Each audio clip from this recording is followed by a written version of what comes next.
Good morning, ladies and gentlemen. Take your seats, please. Thank you very much. On behalf of the people and government of Kenya, let me take this opportunity.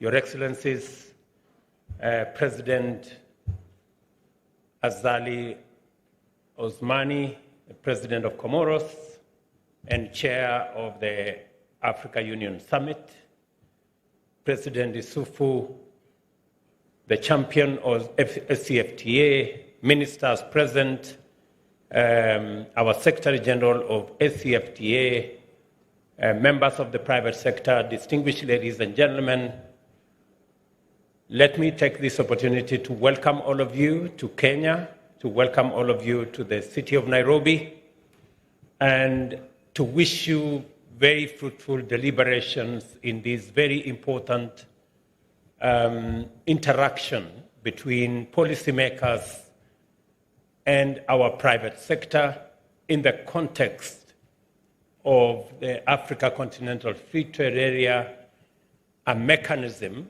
that will unlock the potential that exists for trade, for investment, for business in our continent, even as we work with the rest of the globe.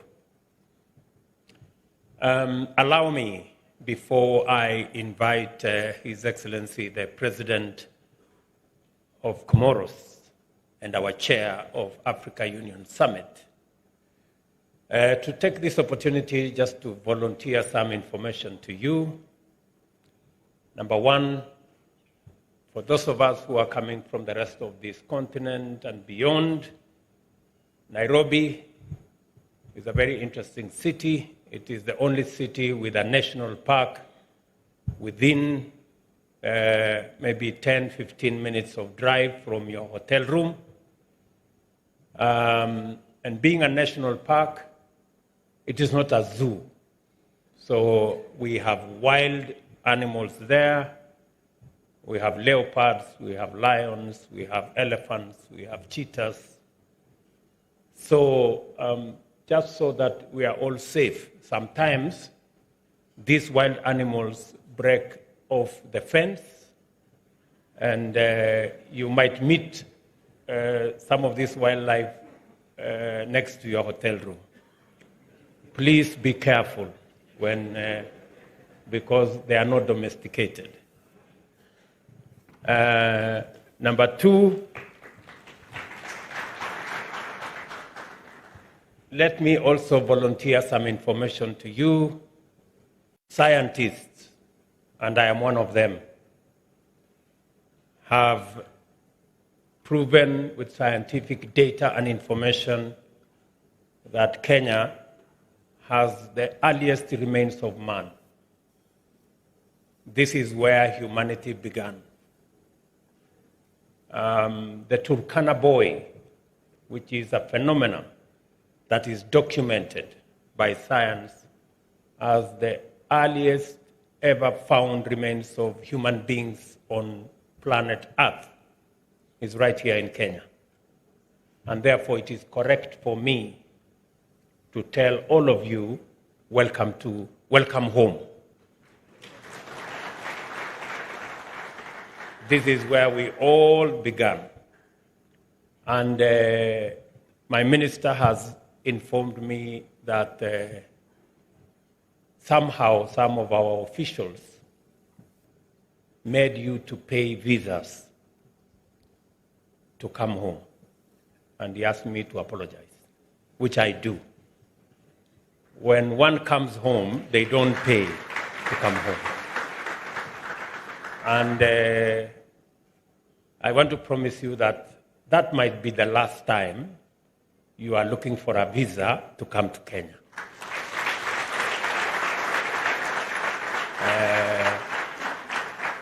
Because of two reasons. Number one, because this is home. And number two, because we support wholeheartedly the SCFTA, and we must remove any impediments to the movement of people around our continent.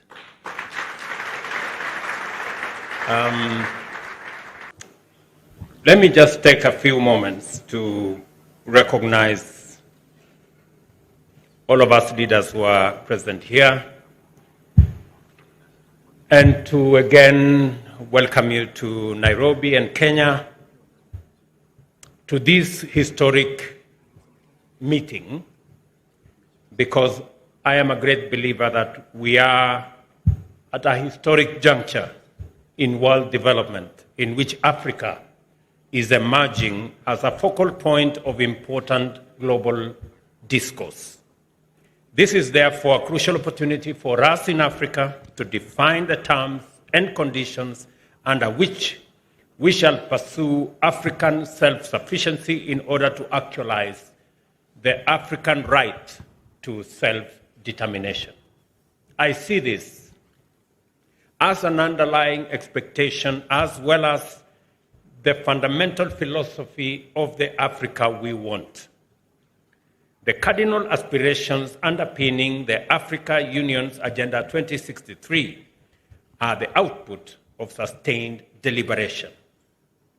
They also require us to engage in deeper analysis through inclusive deliberation in order to clarify the path by which Africa will arrive at its place as the global economic powerhouse of the very near future.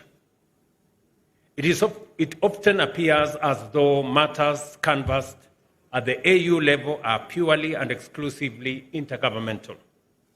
Yet nothing could be further from the truth. The economy, development, and self-sufficiency are multisectoral and interconnected concerns that must be pursued through collaboration and consultation by all stakeholders in the public as well as the private sectors at the domestic, regional, as well as continental levels. It is through robust dialogue, guided by this understanding, that we have made progress in developing and implementing a blueprint for the realization of Africa's aspirations. Recognizing that the contribution of the private sector is vital to Africa's socio-economic transformation, and that its voice must define the dialogue about integration and economic reliance, is a major component of our mission, not just in this meeting, but on a mission as a people and as a continent. This event, which is designed to underscore and promote the private sector's involvement in the achievement of Agenda 2063, is therefore of particular importance.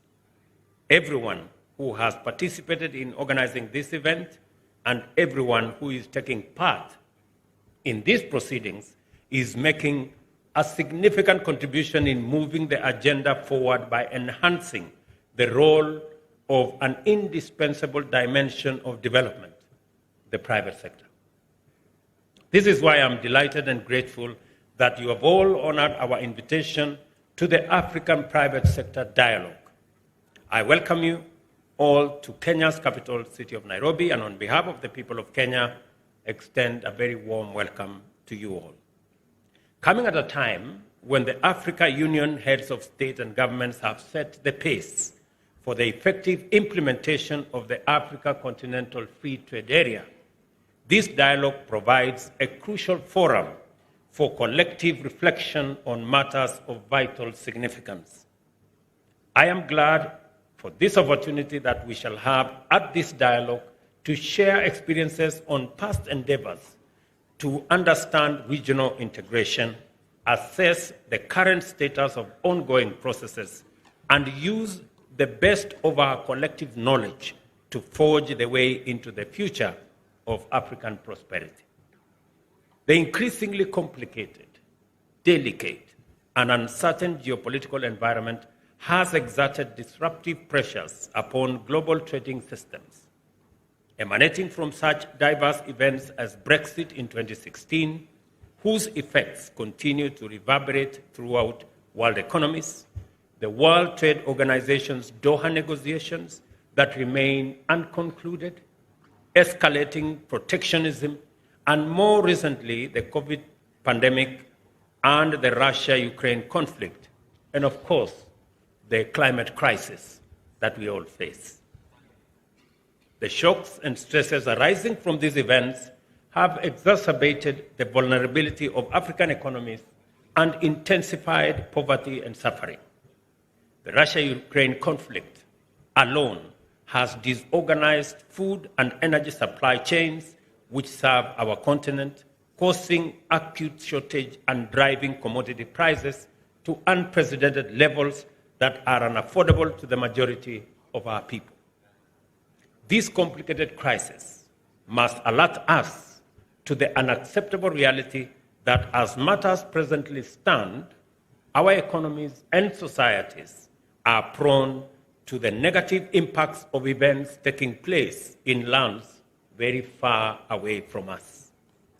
This reality arises due to two primary facts that go into the heart of the Agenda 2063 aspirations generally and the ACFTA in particular. First, Africa urgently needs to work its way steadily and rapidly up from the bottom of the global value chains by unlocking the full potential of our abundant endowments of minerals, energy, natural resources, and human capital through industrialization, mining processes, and manufacturing.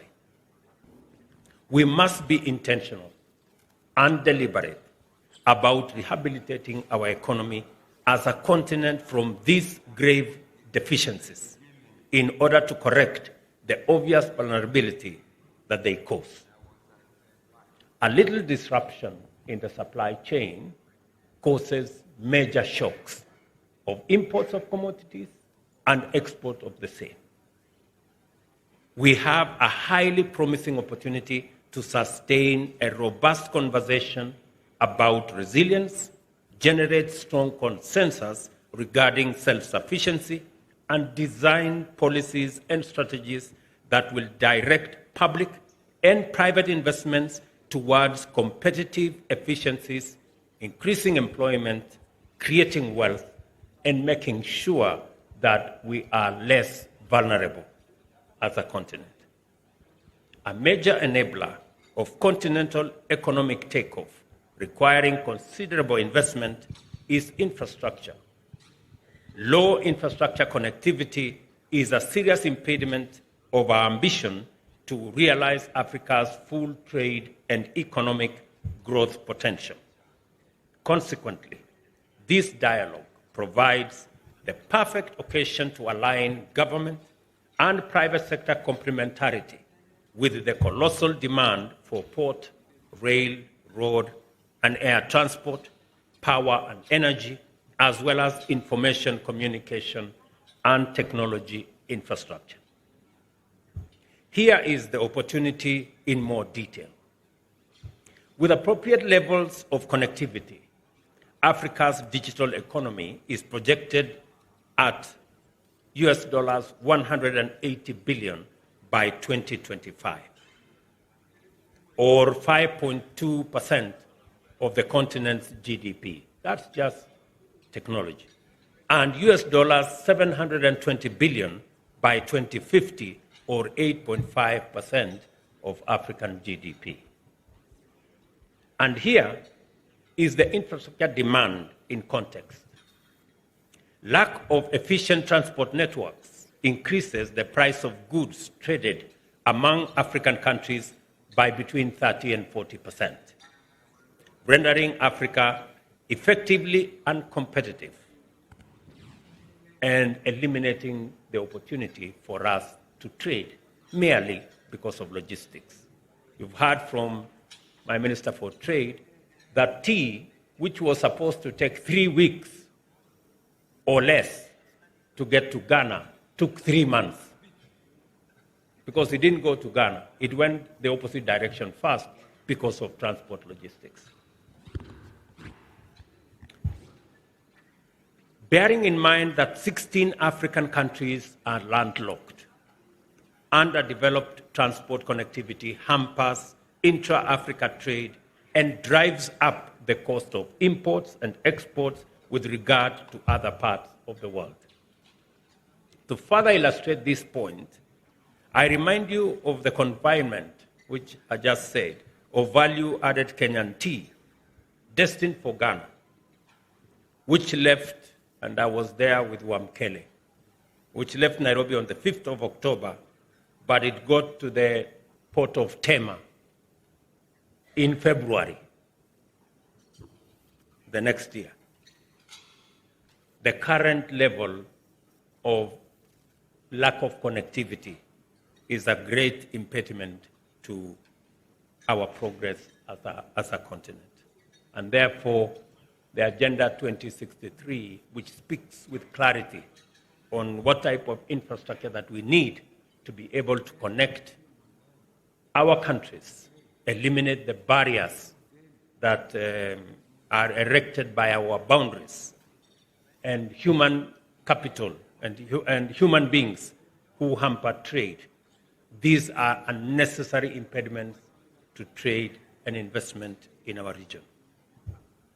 The current level of technology in the fields of infrastructure development across sectors is fairly high. This dialogue is a golden opportunity for African private sector and African governments to deploy the concept of technology leapfrogging, thereby ensuring that advanced technologies are incorporated into priority infrastructure investments. Similarly, the implementation of the single African air transport market must be attended to in this dialogue with particular urgency. Already there is a conversation between Kenya, Eritrea, Ethiopia,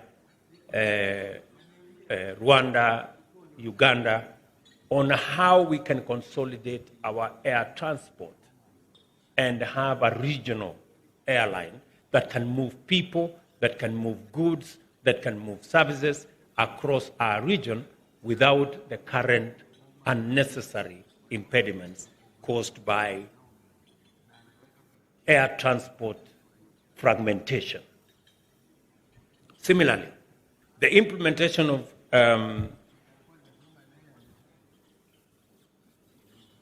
this will define the opportunities for private sector to invest in a liberalized air transport sector and enhance our air traffic penetration from the current 14.5%. African integration will also benefit significantly from this endeavor. The overarching methodology of the Africa we want is to transcend all the shortcomings, gaps, and vulnerabilities currently impeding Africa's progress and potential by redefining them as transformational opportunities for private-public collaboration. Public-private partnerships have the potential to augment the program for infrastructure development, as well as the African Development Bank's initiative to facilitate projects aimed at bridging the continent's infrastructure gap to sustainably support connectivity. I will give you an example. We're now diversifying on how to transport energy. We do not have to invest as government on transmission lines. We believe the private sector can invest in transmission lines so that we can pay a willing charge as government, leverage on the expertise of the private sector, on the resources of the private sector, enhance private sector capacity to be able to work with us as governments on the delivery of public programs, whether it is supply of energy, whether it is transmission of energy, or in the case of Kenya, we are now having a whole program on how to deliver water on a water purchase agreement instrument that allows the private sector to work with us in ensuring that we can deliver water, drinking, for irrigation, for use by livestock, to our people. And therefore, there is opportunity for the private sector to work with the public in areas that were considered strictly public goods space. A vital area that I will expect this dialogue to effectively address is the matter of sustainable financing. The opportunity is ripe for governments to collaborate with the private sector and establish a strong institution capable of de-risking African infrastructure development financing. The partnership between Afreximbank and ACFTA Secretariat for purposes of establishing an adjustment fund is timely, highly appropriate, and commendable. Such a fund would cushion countries against short-term revenue losses and support eligible private sector firms to upscale operational capacity in order to undertake projects and other opportunities on a continental scale. It is also imperative that we proactively seek a resolution to the disparities in currencies and the consequential impediments it poses to intra-African trade. Trade, ladies and gentlemen, cannot take place without efficient and a unified payment system. Although there has been introduction of several regional payment infrastructure in the continent, we lack a single system that seamlessly facilitates trade among all our nations, eliminating the obstacles posed by varying currencies. I am, however, delighted to note that Afreximbank, in its mandate to facilitate intra-Africa and extra-Africa trade, embarked on building a centralized payment and settlement system to support trade under the ACFTA. It is called the Pan-African Payments and Settlement System. Banks and payment providers can plug directly to it to enable secure and instant payment in local currency. The system is designed to reduce or eliminate the challenges of cross-border payments and by so doing, accelerate intra-Africa trade. Let me say this. I think it is important for the trade ministers who are here.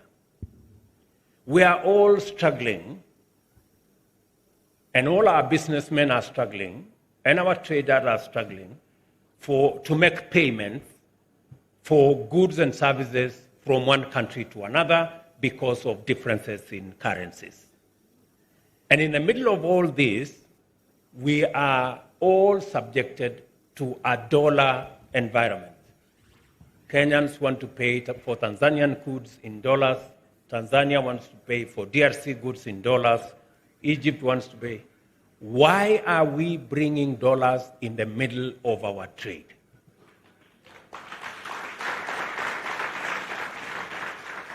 This is the question we should be asking ourselves. And in the process, all our business people are stranded. Egypt cannot pay for our tea because they are looking for dollars. We cannot pay for their sugar because we are also looking for dollars. You know? And this is I had a conversation with President Orama of the Afreximbank, and they have built a mechanism where all our traders can trade in the local currency, and we leave it to the Afreximbank to settle all the payments in local currency. We do not have to look for dollars. Our businessmen, our business people, our traders will concentrate on moving goods and services and leave the arduous task of currencies to Afreximbank. I know we are all trying to see because of what the dollar has done to all our economies. The dollar has moved from less than 1% in the US to about 5.2%. With that movement, and I am told it is the steepest rise in interest rates ever since the US established their mechanism. That steep rise has caused us unnecessary trouble. I think it is important for us to figure out. Many of us are saying, oh, maybe we should move away from the dollar to the yuan. Maybe we should move away from the dollar to another currency. I suggest that we have a mechanism where we can settle all our payments, whether between our countries or externally, using our local currencies, and we have a mechanism like the one that has been put up by the Afri-Exim to settle all that so that we don't have to be hostage to any one currency or the other.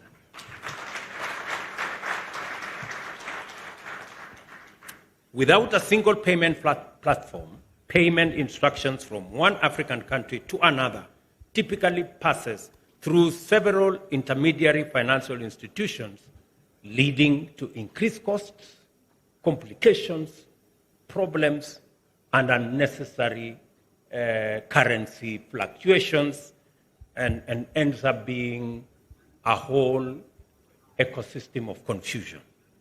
Additionally, the time has come to introduce Pan-African insurance agencies and other African institutions to opportunities in the SCFTA market. My brother Mekele, you have a job to do. But first of all, we must take decisive steps to strengthen our financial institutions to effectively support a strong private sector performance in the SCFTA and general Pan-African business.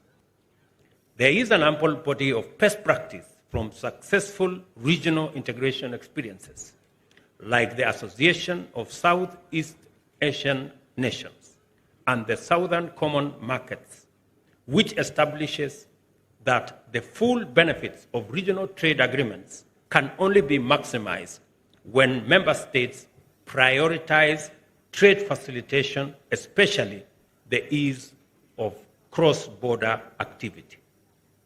Further, I am encouraged to note the progress in ongoing discussions to develop the equally essential protocols of e-commerce, women and youth in trade, and other programs that will be explained to you in the course of your retreat.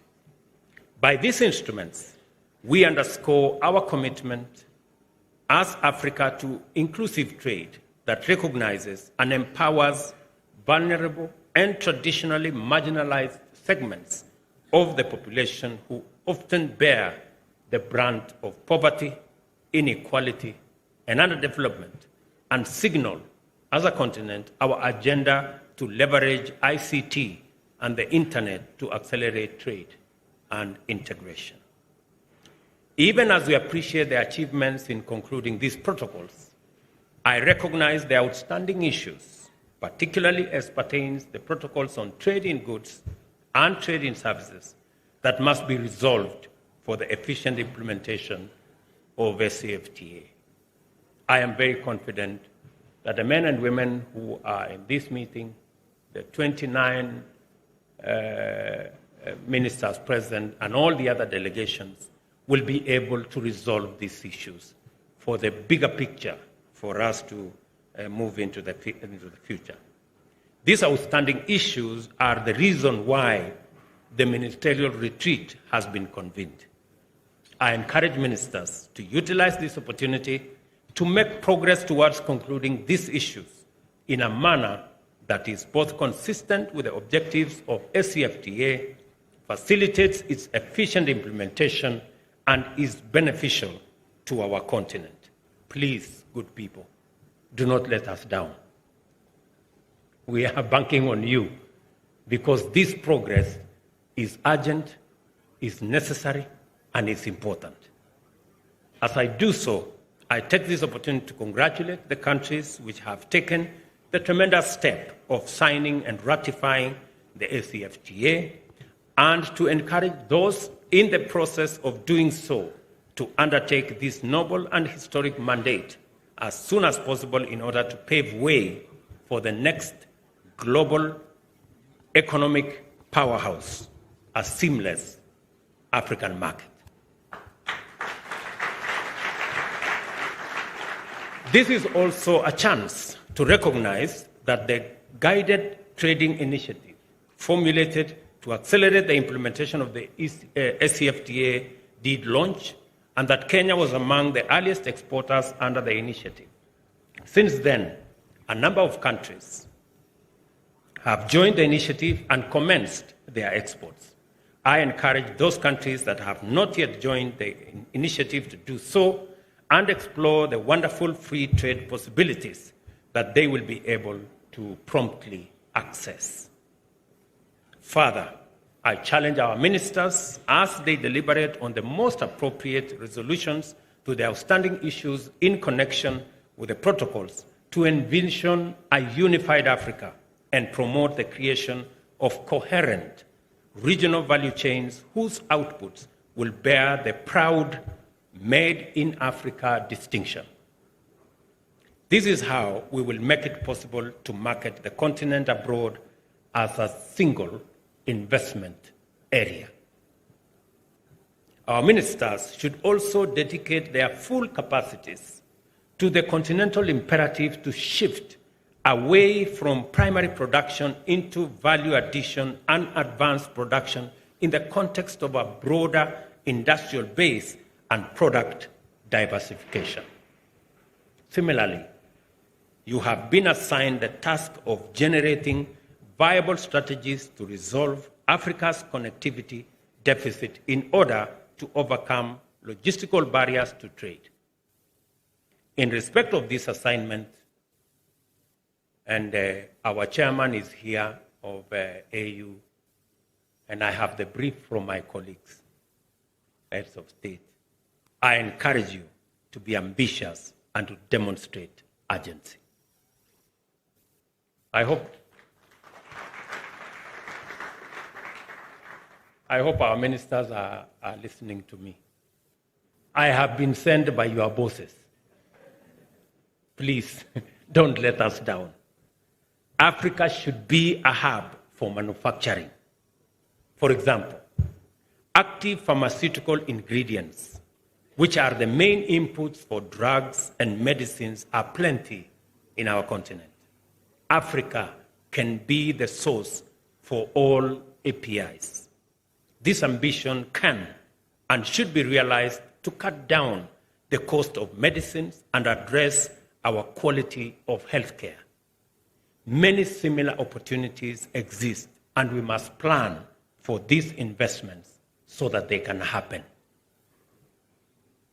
Finally, it is very important that our ministers embrace the task of expediting the ratification of the protocols on the movement of people in order to support trade in services and free movement of business, especially business people, which is a critical factor of free trade.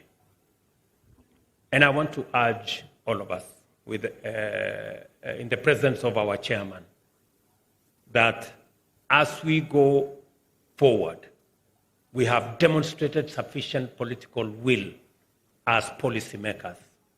We want our private sector to equally pull their weight so that we can move together. We will be making additional interventions. We will be making additional steps.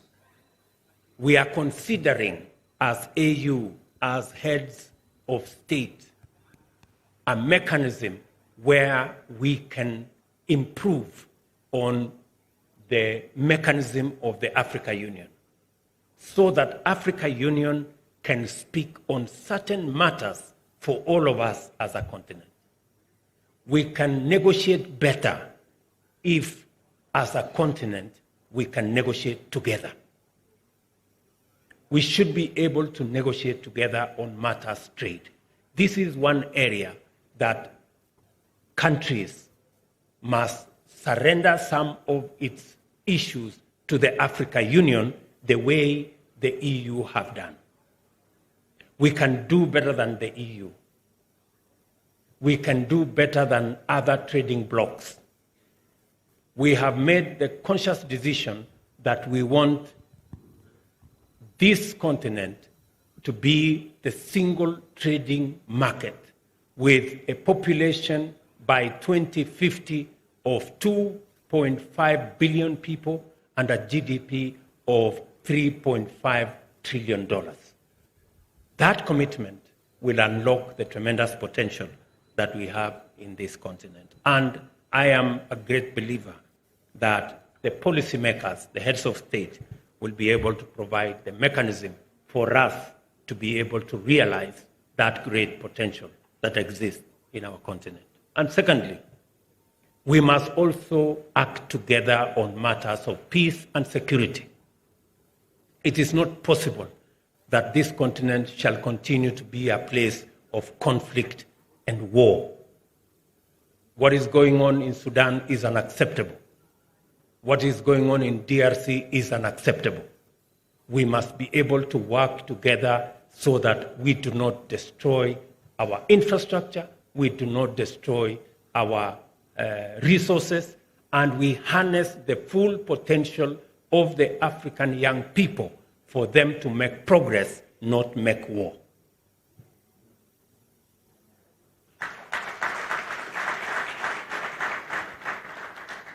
With these remarks, I now wish you all fruitful discourse and productive deliberations.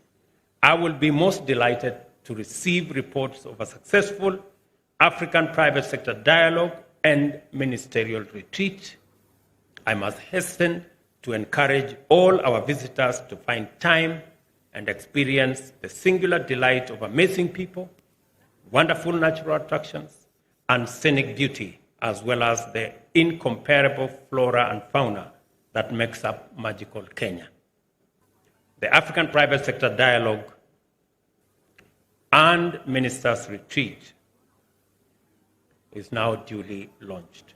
Thank you very much. God bless you, and God bless Africa. Asante sana. Thank you.